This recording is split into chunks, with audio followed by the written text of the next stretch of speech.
Hello everybody, get ready for some story time because I'm going to talk about BlizzCon. In particular, I'm going to talk about our entire experience with BlizzCon this year. So if you're someone who's always wanted to go and want some tips on making that process a lot better, I'm going to give you some really tangible tips and things that will not only save you money, but save you a lot of pain. And we're going to go through that throughout the entire video. I'm going to talk about the process from start to finish of how we enjoyed BlizzCon and what that process looks like of getting there and getting everything set up. But if you're someone who has gone to BlizzCon and you have more tips and there's something in this video that you don't hear me say that you think is a really big tip, make sure you leave that in the comments because all of this helps people. But this video primarily is story time. I just want to talk about our experience at BlizzCon this year because it was an interesting year at BlizzCon with all the Diablo Immortal stuff, and there was fun to be had, and there was a lot of interesting stuff to talk about. So I wanted to kind of detail that and obviously give all my tips as we go. So first and foremost, let's start with getting BlizzCon tickets. Typically, BlizzCon tickets sell out within minutes, and there's really nothing you can do about that other than being very quick. Blizzard, over the years, have adapted their system to be much more fair in getting tickets, and the way that you get tickets is a little bit easier than it has been in previous years. However, it's still rather difficult to get in and get a ticket. So how does it work? Well, it's on this website that is made for ticket selling. And what will happen is as soon as the page goes live, let's say they're selling tickets at 6 p.m. and the ticket sales start at 6 p.m. That means at like 5:59, you should start refreshing that page, or 5:58 even, just constantly refreshing it. As soon as it loads, you refresh it. As soon as it loads, you refresh it. And you're just refreshing it over and over and over again until a button pops up that says buy tickets or enter queue, or I don't remember what it says, but you hit the button, it puts you into a queue, and then you wait. You don't refresh the page, you don't do anything, you just wait. It has put you in a queue where the computer is basically figuring out who all clicked it when and is allowing people to buy tickets. You sit there and you wait, and you may not get in. That's how it works. So what are the best ways to effectively make sure you're getting tickets? Well, for us, we had a group of 5 of us initially going, and we set it out that we were all online, about 10 minutes, 20 minutes before it was ready to go. The thing with this is that you can't just have a ton of people getting tickets because that won't guarantee you any either. You won't get it because of your amount of people, or because you can also be in queue, be filling out your stuff, and tickets can sell out that way. It doesn't reserve your ticket just because you're filling things out. So you got to be quick. So the other thing that I would suggest here, aside from having a lot of people doing this, is also having all of your information readily available. So beforehand, you can type out like your address, like your billing address and all that. You can type out your name and your credit card information and have that like in a notepad. You can copy and paste that over. Or there are programs that autocomplete forms for you, like form fillable stuff. So it knows like if this section is for an address and this section is for a name, you could just like click on it and it will be like, do you want to fill out this form? You go yes, and it'll just auto fill it all out for you, which is really, really fantastic and makes the process way faster. So that helped for us as little tiny tips, but here's the best way to do it, because let me explain how the system works. You essentially get 5 of your friends or 6 of your friends ready about 10 minutes beforehand. As soon as, let's say it goes live at 6 p.m., let's say you're all waiting. As soon as it hits like 5:58, 5:59, you all start refreshing the page. And as soon as it pops up with the button to push, you all push the button, you all wait in line. 1 or more of you may get tickets. 1 or more of you may get into queue and start filling it out. You can only buy a certain amount of tickets at a time. I believe it's 4. So let's say you had a group of 5 people. In our case, you need 2 people getting through in order to get tickets. You need someone buying some tickets and some buying others. How you figure that out is up to you. My suggestion is having one person buy as many tickets as possible. So having, one person buy for the max tickets, and then whoever else gets in, getting that last one. The problem with that is you're not guaranteeing that that last person is ever going to get to go to BlizzCon if you get those 4 tickets. So here's how it went for us. We got in and we didn't do that system. We got in and one of us were able to buy 2 tickets, and that was mine and my girlfriend's tickets. She's the one who got in. We regret not being able to buy 4 because the subsequent thing that happened is nobody else in our group of 5 people got in. I didn't get in, neither did our 2 friends from Trinidad, and neither did 6-Pounder. We just could not get in, and we had to wait till the second batch of tickets went on sale. When those went on sale, again, we had all of us jump in and doggy pile the thing.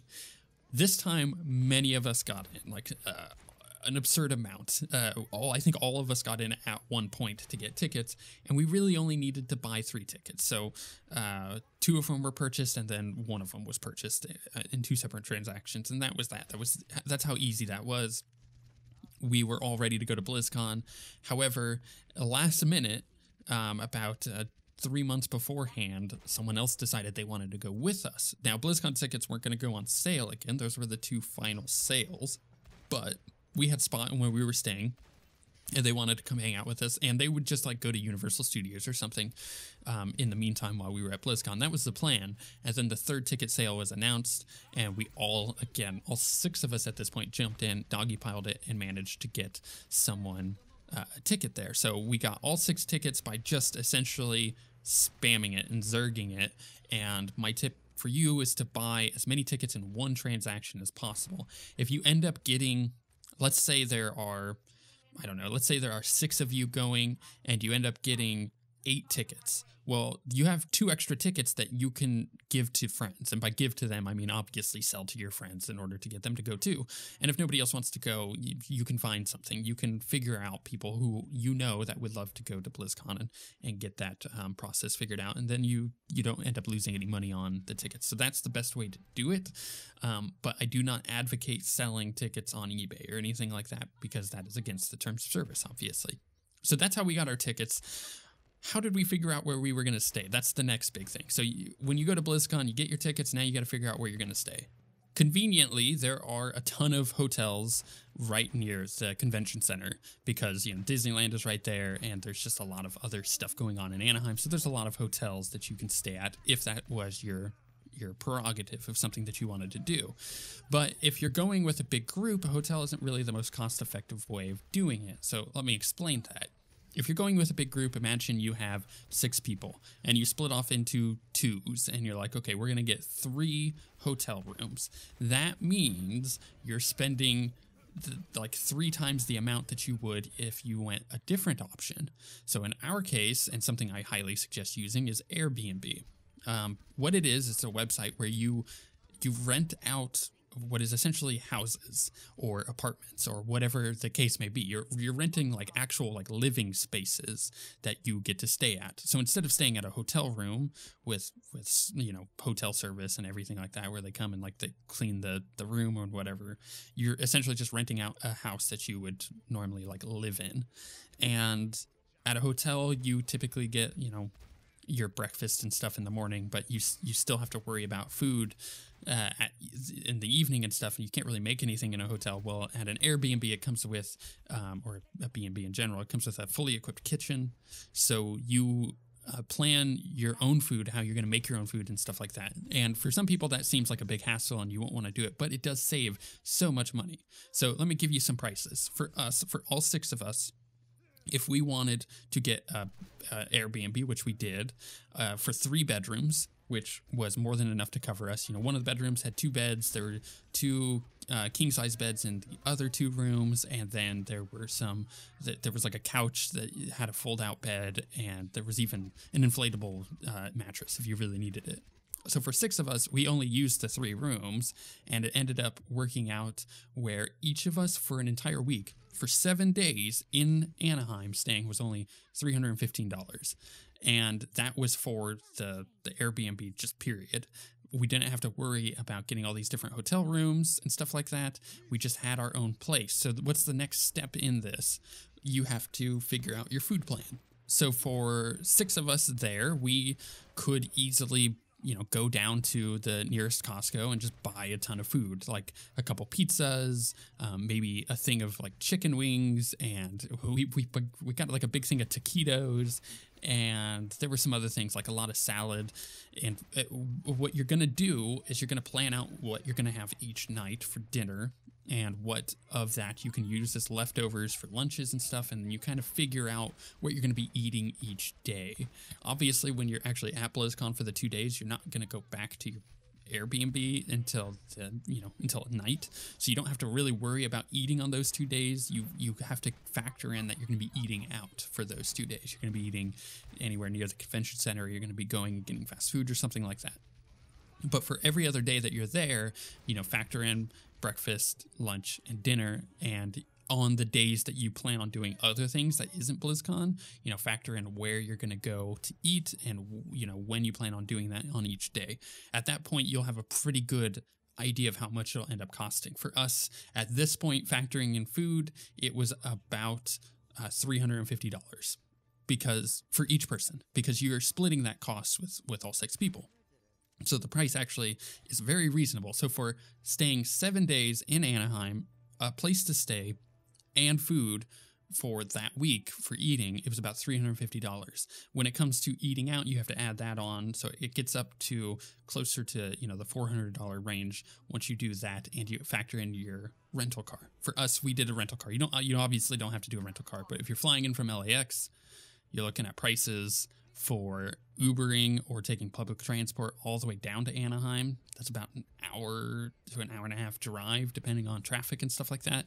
For us, it was easier just to rent a large Suburban in our case, and we fit everything, all of our luggage, all 6 of us, and 2 of our dudes that came are big people, so we were able to fit everybody in comfortably, and we didn't have any issues.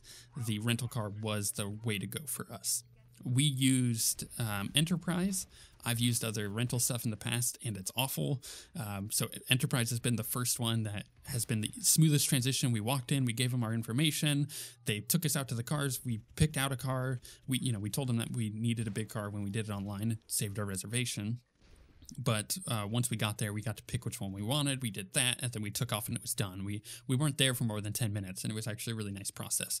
I'll talk more about that once we got the car, but for us, with the Airbnb, the food cost, and the rental car, maybe factoring in random crap here and there, the total price of staying there and being there for a week, we're looking at like $420 to $450, which if you factor in prices for hotels for a week, you're already significantly better off by doing an Airbnb. So that is my first suggestion. Go with a big group. Get an Airbnb together. Obviously, make sure you guys are in agreement on stuff. When it comes to pooling money into one spot, PayPal is a really good way of doing that and kind of figuring things out that way. But make sure you're bringing reliable people who aren't gonna stiff you money. That's another big tip. So get a big group, do an Airbnb, figure out your food, do it all together. This is a together opportunity for you and your group that you're going with. Try not to take random strangers because you don't really know their reliability levels. And when it comes to something like this, you want everybody to be very reliable. And obviously, you're having to factor in the BlizzCon ticket price for all of this, too. So, don't forget about that. But at the same time, for me, early in the spring when they announced the BlizzCon dates, because I work for Curse, I went to the person who I talked to who's above me at Curse, and I asked them, like, hey, can I get a BlizzCon ticket this year? And they're like, we would totally love you to go, but we can't guarantee you a ticket. You're just going to have to kind of wait it out and see. And I didn't like that answer. I was like, okay, well, no, I'm going to BlizzCon this year, period. So I'm not going to wait for you guys to give me a ticket. So I actually ended up buying my ticket, which I probably could have gotten away with not doing. But at the same time, I wanted to be at BlizzCon. So I did get my ticket. Not everybody has that opportunity to be given a ticket. So we got our tickets, we got our Airbnb, we got our car, we got our plane tickets. That's another big expense that you have to consider. Get those early because flying in, especially the closer you get to the 2 days of BlizzCon, it's going to get a lot less available for flights. So the further out you go, in this case, BlizzCon was on Friday and Saturday. We were there in Anaheim from Tuesday to Tuesday. So we had a full week, and that allowed us a lot more leeway as far as flights are concerned. Figure that all out. And my suggestion is plan that with your big group that you're taking and figure out when everybody's coming in.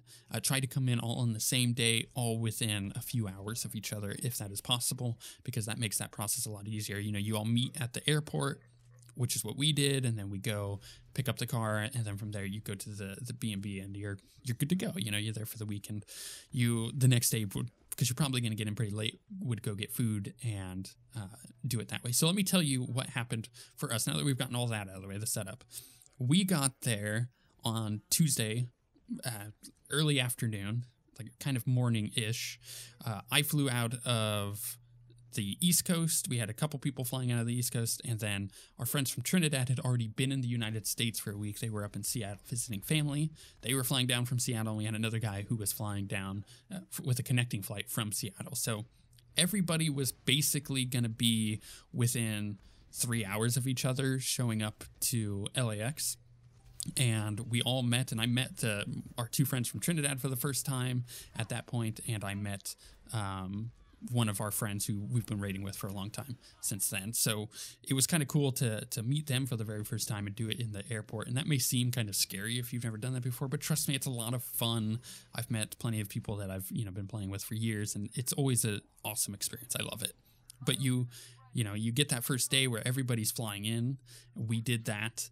And then as soon as the last person was there, we hung out for a couple of minutes, we chilled, and then we found where we needed to go, which was hop on a shuttle to get to the Enterprise rental area. We did that. Then, that's a free ride. We picked up our car, and the first thing I did is I had everybody realize that we were going to go get food because I was hungry, and we all went and got In-N-Out Burger there in Anaheim because a lot of these people have never had In-N-Out Burger before, and I grew up in California, so it's not something that is foreign to me. So it's like, that's what we're doing. So we went and had our first dinner together. It ended up being pretty late at this point, getting the car and everything and waiting for everybody. So at this point, we were ready for dinner. We got our dinner settled with In-N-Out Burger, and then this is really when the fun began for us, because we drove down through quite a bit of traffic at night there to get to our place we were staying. Having a GPS is a pretty good idea for us. I've got an iPhone 10, and I have the unlimited data stuff, so being able to do GPS is not really a problem wherever I go, because typically I have some form of connection that is giving me, the ability to do GPS. So if you don't have something like that, keep that in mind. You're going to need some kind of GPS. Usually rental companies can provide you with one, but you're going to want that in order to get to your Airbnb. And we had to drive about an hour and 20 minutes to an hour and a half through traffic. We eventually got there. It was dark. We got in, we claimed our rooms, and then we just kind of hung out. There was some food and stuff there. We chilled, we watched some TV, and we went to bed, because the next morning we were going to get up relatively early and go Costco shopping. We bought a couple pizzas, and like I said earlier, we got chicken wings and stuff like that. We didn't go to a normal store quite yet, but we did get all of our stuff from Costco. And once we were done with that, our plan, because it was Halloween the following day. So we got there on Tuesday. Wednesday was Halloween. So we went and did all of our Costco shopping, and we did the coolest thing after that once we got everything back at the house. We had this special activity that we had planned months in advance to go and do. And as soon as we were done getting everything in the house, we took off to go do our escape room. So we went down to the Roads escape room area, which is the Crossroad escape rooms are one of the most highly rated ones in California, especially in the country. So we went down there and did an escape room. So I'm just going to briefly walk you through it. It was Halloween themed, and it was called the Hex Room. So there was essentially one room in the middle, and there were 5 rooms connected to the middle one, and each person had their own role in all of this. So it was like a horror movie. So we had like the detective, we had the prom queen, the virgin, the nerd or the geek, and then we had the jock and the rebel. So you do a little test and it determined like who you were in the horror movie. For me, I got the detective because I was like the leader of our group, and we had other people, get the other ones. And they blindfold you, they put you in like this, they lead you into this dark thing. And as soon as they tell you to take off the blindfold, you take it off and you're like in this room that is, got very specific stuff laid out. The idea of an escape room is, well, it's to escape. And the stuff in the room is laid out in a specific way that you have to solve like these puzzles within the room and figure out ways to get out of the room. In this case, because it was a hex room and everybody was in their own room, you had to figure out how to get out of your room. And the detective, who I was in the middle of this hex with all of the rooms connected to my room in some way, and I was able to communicate with all of them, and there were things in their rooms that they needed to give to other people in order to figure out like their puzzles. So for example, in my room I had this like big clock, like a cuckoo clock, and once I was able to figure out, there was like a puzzle on the front that I was able to figure out how to unlock this key combination on it, which opened up this little like door, and on the middle bit of the door was like a combo code, like a electronic lock for it. And every single one of those rooms that was connected to mine had a symbol, like some kind of cultic or weird like biohazard symbol in their room, followed by a Roman numeral, and my clock had those like symbols and stuff listed on it with each number next to it. So I had to figure out what each number was in each of those rooms by asking them like, what is your symbol, what is your number, and I had to then correlate it to the numbers on the clock, and then essentially I figured out like this keypad thing which opened that up, and there was all of this really cool stuff going on. And the person who was playing our virgin was in this room with like a ton of books, and he had like this big bookcase, and there were like candelabras and stuff, and we had to get him the names of all of these authors and when that book was published. But these books were like in these different rooms, so I could get some of the books from those rooms because there were like little openings, so I can get these books from other people and give them to him, or I could just, ask him what he needed as far as information and give that information to him. I didn't necessarily have to give him the books, but his puzzle that he ended up figuring out like opened up this bookshelf in his room, and there was a point where I needed to go talk to him. I hadn't talked to him in a while, and I needed to go figure out what he was up to. So I walk over to his room, and I look in this little hole that I can see into his room, and he's gone. He's gone, and the bookshelf is open. I'm like where did you go? And he was just in pitch black in this room, and I had to help him figure out like this crazy satanic symbol puzzle in this like dark room by giving him information from another room. And it was just a very interesting thing because the goal was to get everybody out of their room to help me with my puzzles in my room so we can then escape. The idea was that we were trying to escape a horror movie. And it was so much freaking fun, and I would highly suggest doing an escape room with your group if that is something that you're interested in. For us, it was $30 a person, so that's something that is not a cheap thing to do, but it was a lot of fun, and I would highly suggest it. Go do the Crossroads escape rooms. They're an awesome company. It was a lot of fun. They were great hosts for us, and we almost got out. You have about an hour to get out. If we had 2 more minutes, we would have done it. We were on like the final couple puzzles. We were so close, and it's unfortunate, but we were really close. It's not easy. It was a lot of fun though. Again, I would highly suggest it. Now, obviously, you don't have to do an expensive thing like that. You don't have to do something like that. You can like go to a movie, or you can just hang out if you have a couple extra days, before and after BlizzCon. You don't have to go do anything. You have these awesome people that are around you that you can hang out with and just chat with. And in our case, we knew that we were going to have a lot of downtime, so we brought Settlers of Catan, and we played that. We brought the 5 to 6 player expansion with us, just in like a plastic bag, so it wasn't taking up a ton of room in our bags. Plus, I had extra space in mine, so we were able to fit it in just fine. And that allowed us at night to just have a lot of fun, just making pizza, putting Deadpool on, and playing some Catan. It was a lot of fun, and I can't stress that enough. Like, if you plan on doing this with a ton of people, make sure you're spending time with those people. And board games and TV and movies and stuff like that is a really good way of doing that, instead of always feeling like you need to go do activities. But here is my pro tip. Make sure that you talk to everybody.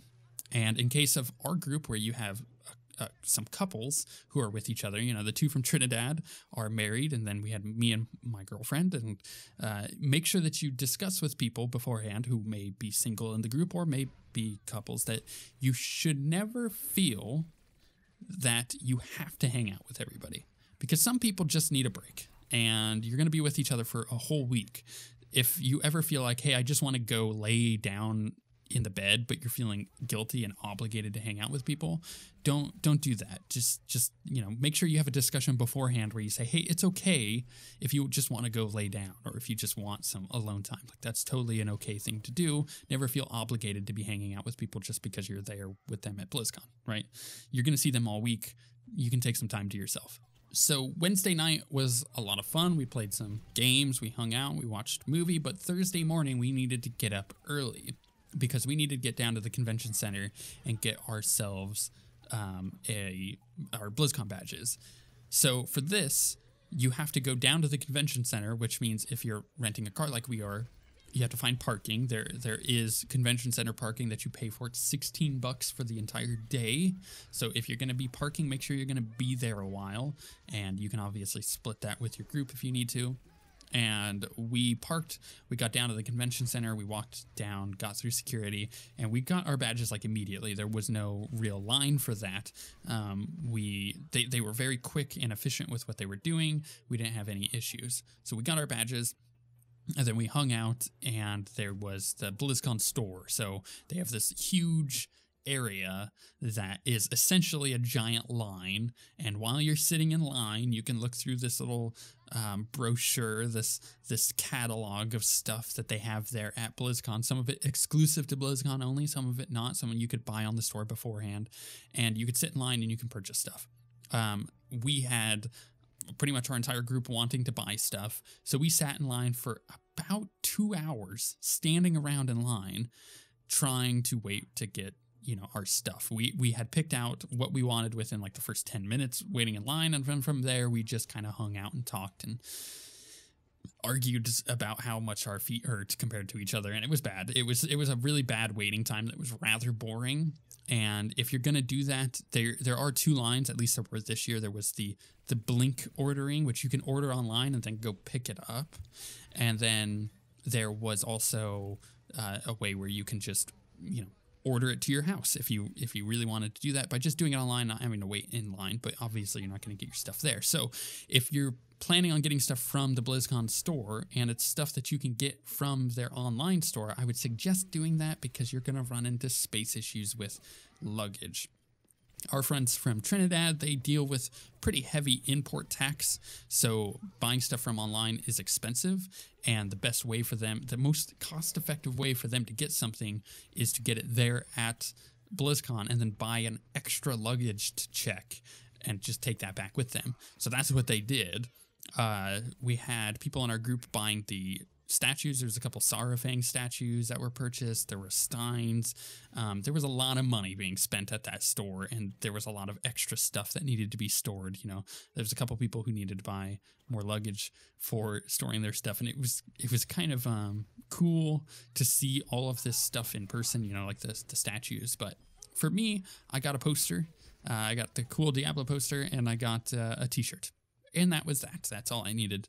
And there was really nothing else that I wanted the Genji sword that they had. That was really cool, but there was no way I'm taking that on a plane, and I'm not checking a bag. So it was just one of those things. You kind of have to pick and choose what you want, and I didn't want to spend that much money. So I got a poster and a shirt. So my suggestion is don't actually use the BlizzCon store unless you have to. Otherwise, just buy stuff online. And, there's another option there. If you live within the States and you don't want to bring things back with you, you could just ship it. You can go to the nearest UPS or FedEx store and just ship it to you. But at that point, why not just buy it online? Unless it's, BlizzCon exclusive stuff. So that's my suggestion. Don't actually use the store. From there, we hung out for a little bit longer there at the convention center, and we got to go meet some of the people that I am connected with within the Diablo community, such as Leviathan and Nineball and Bloodshed and all them, and that was a lot of fun meeting everybody. But from there, we didn't really have much else to do for the rest of the afternoon once we were done getting our badges. It was getting, late into the afternoon, so we went and got lunch from a Mexican restaurant just to the south of the convention center. It's really good. Mexican food in California happens to be really good. I could say this as someone who's lived in California and then lived on the East Coast. Mexican food on the East Coast generally sucks compared to living in California. So I would suggest doing that at least once if you aren't really used to good Mexican food. So we did that, and then we went to downtown Disney, hung out for a bit there because someone needed to go to a specific store in our group there. We went and got some ice cream. It was a lot of fun. He's just walking around downtown Disney. The way that works is, in order to get into Disneyland, you have to buy a ticket that's like $100. In order to get into downtown Disney, you're essentially paying for parking, kind of. If you park, you go to downtown Disney where there's just a ton of shops. Just like crazy shops, whether it be like candy shops or the Lego store, stuff like that. And if you buy something, you can get your parking ticket verified, which means then you don't have to pay for parking. And that's the end of that. So that's what we did. We bought a couple things, got our ticket verified, and then went and took off, hung out for the rest of the night before knowing how freaking early we were going to have to get up for BlizzCon on Friday. So here's one of the downsides to doing a Airbnb is you have, in our case, we had 2 showers for 6 people. And the problem with that is you have to get up significantly earlier if everybody plans on showering, and you have to kind of plan who is going to jump in the showers first. So we got up, I remember getting up at like 5:45, I think it was, on Friday morning in order for us all to get in the shower ready. And we got to the convention center, which was only about a 12-minute drive from our Airbnb, in about 7 o'clock in the morning. We were just after 7 o'clock when we got there, and we got in line, and we were pretty far back. You can go and see all these pictures that we have, by the way. I have a ton of pictures from BlizzCon up on our Twitter. If you just go to twitter.com/OSWguild, you can kind of go back to the history and look at those pictures if you want to and be able to see kind of what I'm talking about here. But we were deciding that we wanted to go into Hall D, which is the Mythic stage, because that's where we wanted to be for all of the announcements. You don't have to go to Hall D. You can also go to like the Overwatch arena or the Hearthstone arena and stuff like that. You could go to those places and still watch the opening ceremony because it's broadcast there. And heck, those stages also have announcements on them. Like all of the Overwatch stuff is done from the Overwatch arena. So if you're excited about Overwatch, maybe you want to watch the Overwatch League, you could just be in the Overwatch arena and just be there for that stuff, right?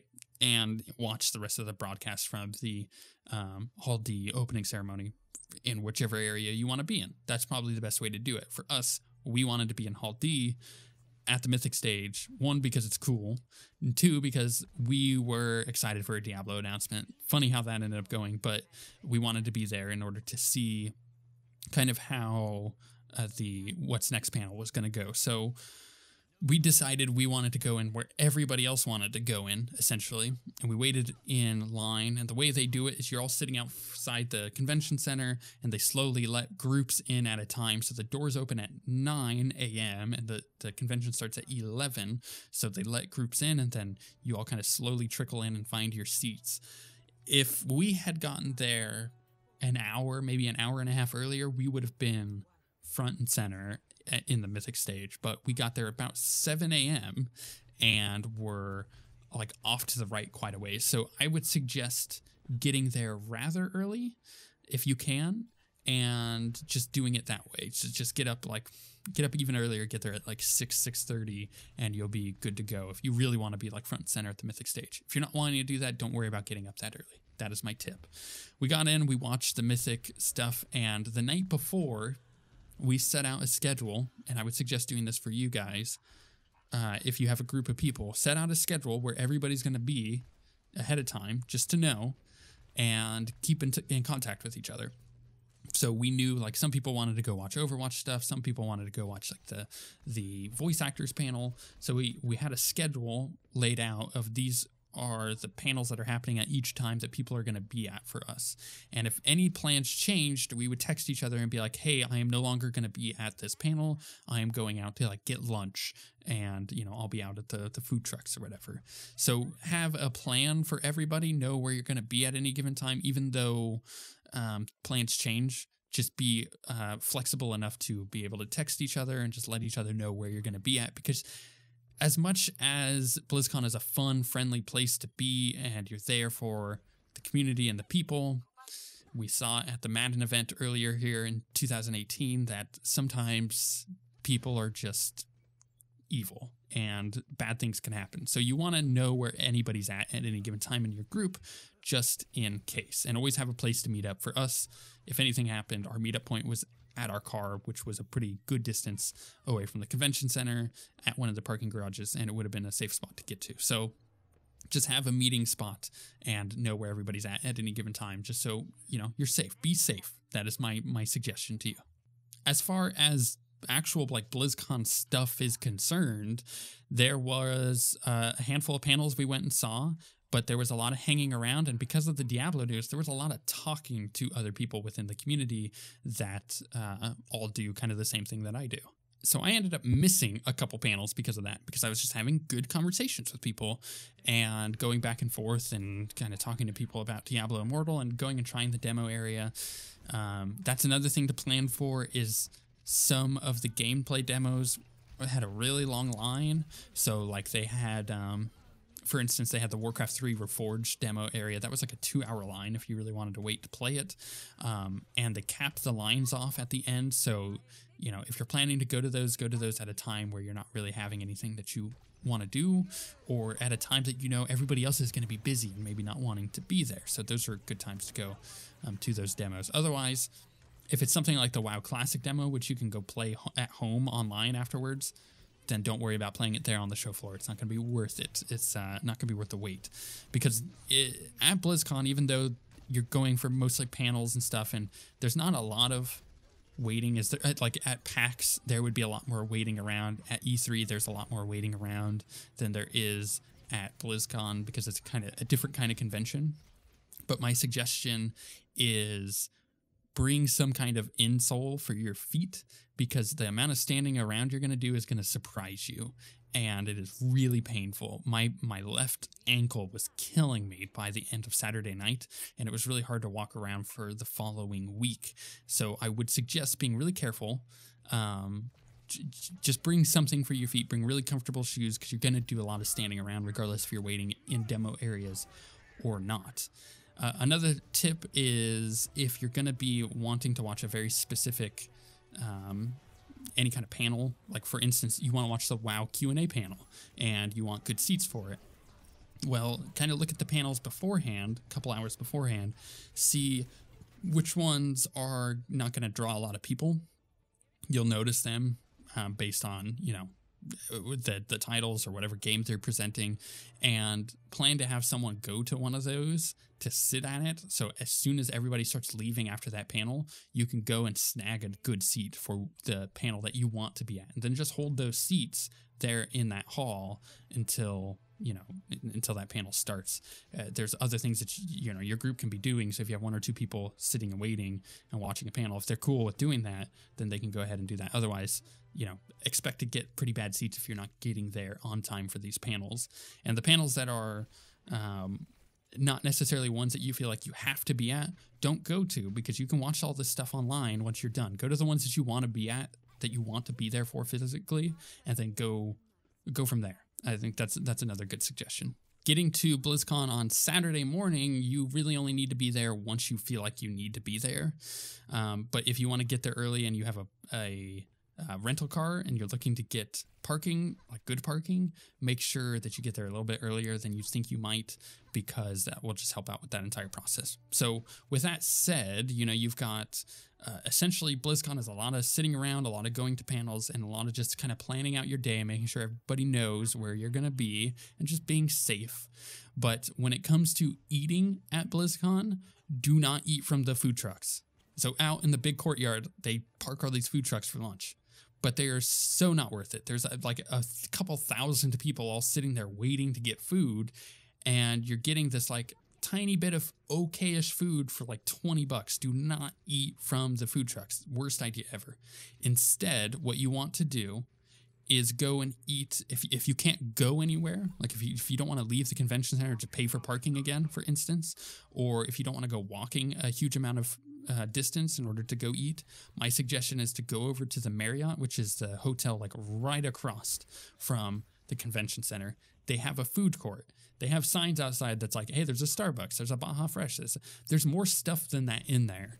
Go in there, you'll get a reasonably priced lunch, and you'll be able to get way more food, and you can either eat at the food court or take the food away and go eat it near the convention center. It doesn't matter. Just do not eat at the food trucks. It's not worth it. That is like my number one tip outside of getting like insoles for your shoes, is just do not eat at the food trucks. Go eat at the food court. If you can't go anywhere, it'll be way better. Otherwise, there's some fast food up and down the stretch there. It'll just require a bit of a walk. And if you're kind of tired of walking, you're not going to want to go that far. So if you want to do that, do that. You might be able to bring some snacks, like I don't know, a thing of chips maybe. That might help get you through the day if you're diabetic or, you know, stuff like that. So keep that in mind as well, is if you don't want to be paying an arm and a leg for food, you're going to have to be walking places or going over to the food court, which is still not cheap, but, you know, we got an entire foot-long sub, a smoothie, a thing of coffee, and I think there was something else for like $20, which was more than enough for me and the other person I was eating lunch with to eat at the food court, but that was like an expensive lunch. You can get much cheaper stuff there as well, so I would suggest doing that rather than eating at the food trucks. On Saturday, we didn't really have a whole lot that we wanted to do, so we kind of wandered around. We played some demos.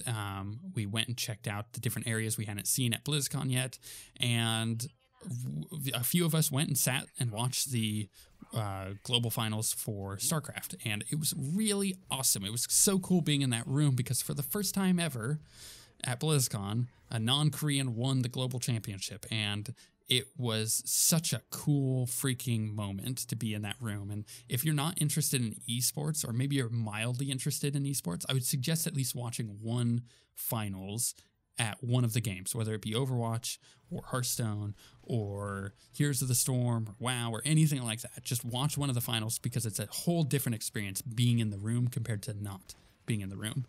But outside of the closing ceremony, there wasn't really anything we wanted to do that day. So it gave me opportunities to like go and finally meet Day 9 because I've known that man for quite a few years now, and I've never actually met him.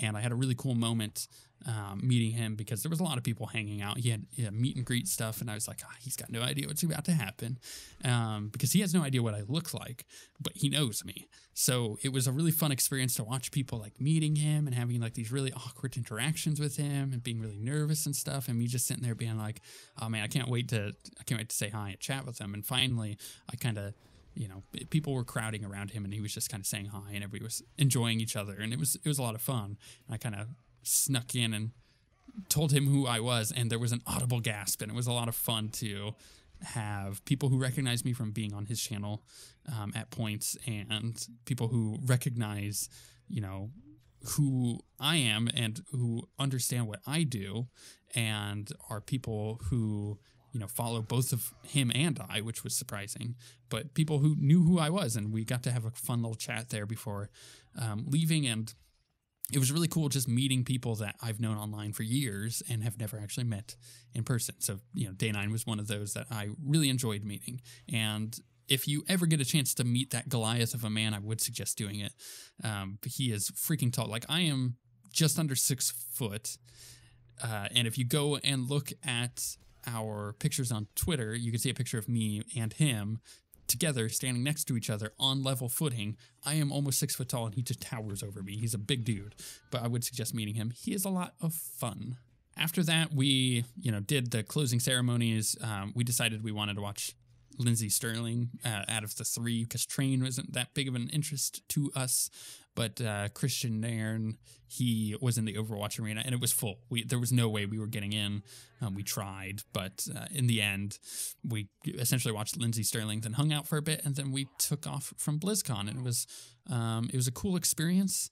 It was definitely exciting and fun, but if you're expecting to go to BlizzCon to play a ton of games and to get all this new news and to do all this stuff, that's not gonna happen. Going to BlizzCon is not for the games. Going to BlizzCon is for the people, and that's my biggest takeaway that I enjoyed the most, actually, was that I got to hang out with these people that I've known for years, some of which I've never met in person, and I got to be with them for a week, and I got to hang out with friends for a week and do some really awesome, fun things. Additionally, outside of BlizzCon, we had a few extra days because we left on Tuesday. BlizzCon ended on Saturday night, so we had Sunday and Monday to hang out and do whatever we wanted. So we played some more Settlers of Catan. I got to go hang out with my mom because she lives in California, so she drove down and met up with us, and I got to go hang out with her for Saturday evening. And then on Sunday we kind of split our group, which is in hindsight a bad idea for what we did. We went and dropped the 4 people off at Universal Studios. They were there until it closed essentially at 6, and we had gone, the other 2 of us had gone over to Knott's Berry Farm for the day. And if you're gonna go to a theme park, because there are many of them in Southern California, if you're gonna go to one that you want an enjoyable experience out of and you've never been, go to Disneyland. Disneyland is right next to the convention center. It's quick, it's easy, there's a lot of stuff for you to do, even if you're an adult. It's a lot of fun. I would suggest Disneyland. There's also Disneyland California Adventures. I don't think it's as good, but you could get like a park hopper ticket and you can go back and forth if you really wanted to. So you could do that if you wanted to spend the $100 and a little bit extra dollars of cash on that. Plus, eating food in Disneyland is really expensive. You could also drive up to Hollywood, which is about an hour drive from the convention center. That is going to cost another $100. That's an option. But then again, you also have to go all the way up to Hollywood. So if you're not able to get up there, then that is not really an option. There are stuff nearby Disneyland that you can also go do. But the one that I suggest the most is go to Knott's Berry Farm, because the tickets are like $40. They're cheap, and you might think, oh, then that's not going to be a quality experience. It is really good. If you like roller coasters, Knott's Berry Farm is going to be a really good spot for you to go that is super cheap. Because of a veterans thing, me and my girlfriend got in free for that week, and we were able to just kind of go in and hang out. And the best part was it was Monday morning. It was Monday afternoon. There was like nobody there. Lines for roller coasters were anywhere from a minute to maybe 5 minutes at the most the entire time we were there. It was great. We rode the Accelerator, which is a big roller coaster, like 3 or 4 times over and over and over again, just getting back in line. It was fun. So if you're going to do something theme parky, I suggest Knott's Berry Farm. It's cheap and it's a lot of fun. And you're just going to have a good time there compared to, waiting in lines at Disneyland, for instance. My big takeaways after going to BlizzCon for the first time ever is that I love it. I'm going to go back next year. It's a lot of fun. I'm going to do things quite differently. I'm going to bring insoles for my shoes. I'm going to probably not take people to Universal Studios on one of the days, because that's an hour drive there and back, and that's 2 hours out of that day that we could be hanging out instead of like splitting our group. Outside of that, my big suggestion, if you're going with a group of friends and you're going to be going for more than the 2 days at BlizzCon, or the 4 days if you want to go before and after. So like if you want to get there on Thursday and you want to leave on Sunday, if you're staying more days than that, bring some kind of board game for everybody to play and sit down and just have some fun and enjoy each other's company, because you're only going to be there for a short amount of time. And, being able to go out and do things is fun. Like doing an escape room was cool, but the thing that sits most with me after BlizzCon is hanging out with my friends at our Airbnb, eating pizza and playing stupid board games. Like, BlizzCon is a lot of fun. BlizzCon is cool, but the experience is hanging out with people. And you know, it was really hard to leave on Tuesday because you're leaving these people that you spent, and for us, an entire week with, and you connected with because they're your friends, you've known them for years, and being or having to go back home. It's nice to be like, yeah, I get to go back home, but at the same time, it's like, man, I kind of want this experience for just, you know, more time. It never is going to feel like you're there for enough time hanging out with your friends. Even if you like leave on different days, it's going to be worse. So I would suggest obviously leaving on the same day. It'll make that experience a lot easier, but at the same time, you know, it sucks. It sucks to leave because, again, you've connected with these people. I would definitely suggest going to BlizzCon.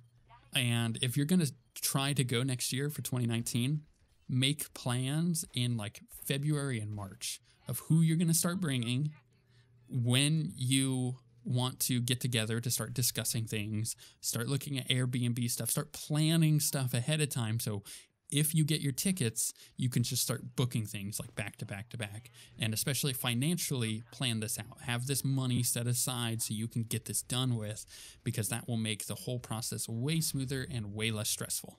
But if you've ever been to BlizzCon, or if you're planning to go, you know, I want to know what your experience is. If you've been to BlizzCon, if you're planning to go, why do you want to go? Who do you have that you want to bring with? You know, share this stuff, because this is all part of this really cool experience that is BlizzCon, and is kind of telling these stories. Like, you know, for many years I dreamt of going to BlizzCon and being there at the opening ceremony and seeing Mike Morhaime, and being able to do that this year was a big thing for me. So I want to hear your experience or what you plan to do if you end up going. And obviously, if you have tips, if you've gone, put those in the comments, because that is always helpful for everybody, including myself, because I'll probably use those next year. But if you have any other comments, let me know. If you have any questions, let me know. I would love to talk more about BlizzCon. But with all of that being said, that was a long story time. We shall see you guys next time.